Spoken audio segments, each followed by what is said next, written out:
బాంబే చట్నీ కోసం ఒక కప్పు శనగపిండి, పించ్ ఆఫ్ పసుపు, ఒక స్పూన్ సాల్ట్ వేసుకోండి. దీన్ని బాగా మీ మిశ్రమాన్ని ఒక గ్లాస్ వాటర్తో ఉండలు లేకుండా నీట్గా కలిపి పెట్టుకోండి.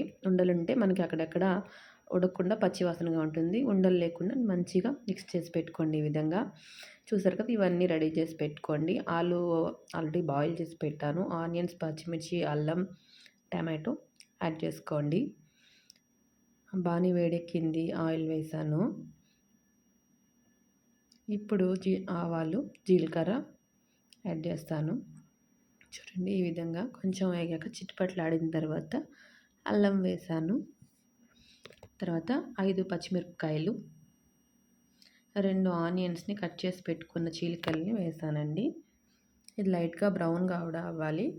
కొంచెం పసుపు, కొంచెం సాల్ట్ కూడా యాడ్ చేశాను, జస్ట్ కొంచెం. అండ్ ఎందుకంటే శనగపిండి ఆల్రెడీ యాడ్ చేశాను, ఒక స్పూన్ ఫుల్గా యాడ్ చేశాను కాబట్టి జస్ట్ ఇది తొందరగా మగ్గడం కోసం మాత్రమే ఇప్పుడు వేసింది.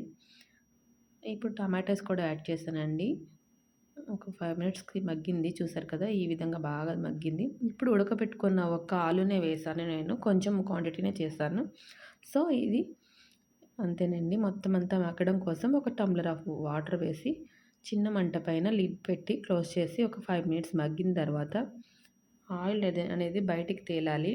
చూసారా, ఈ విధంగా బయటికి తేలేసి మంచిగా మగ్గిపోయింది. ఈ టైంలో మనం కలిపి పెట్టుకున్న శనగపిండి మిశ్రమాన్ని యాడ్ చేయాలి. చిక్కగా అనిపిస్తే ఇంకొంచెం టంబ్లర్ వాటర్ అనేది యాడ్ చేసుకోవచ్చండి. నేను కొంచెం చిక్కగానే కలిపాను, చూసి యాడ్ చేసుకోవచ్చు.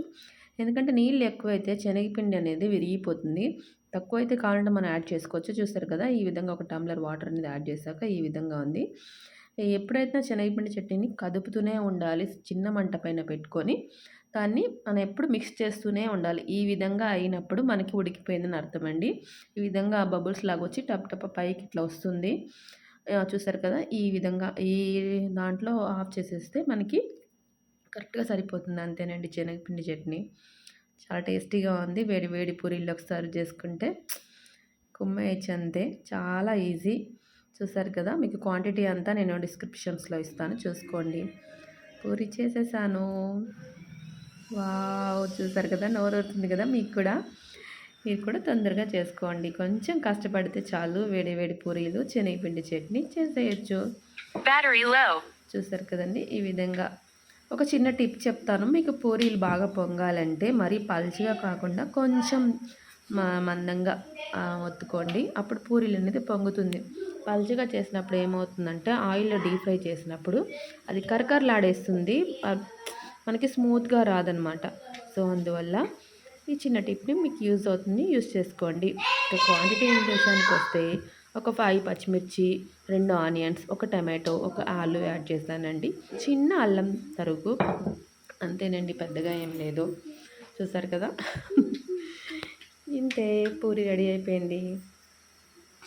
ఇప్పుడు ఈ విధంగా చేసుకున్న వాటిని అన్నిటిని ఆయిల్లో వేసి డీప్ ఫ్రై చేసేస్తున్నాను. డీప్ ఫ్రై చేసేసి సర్వ్ చేసేసాను, అంతేనండి. చూసారు కదా, సింపుల్.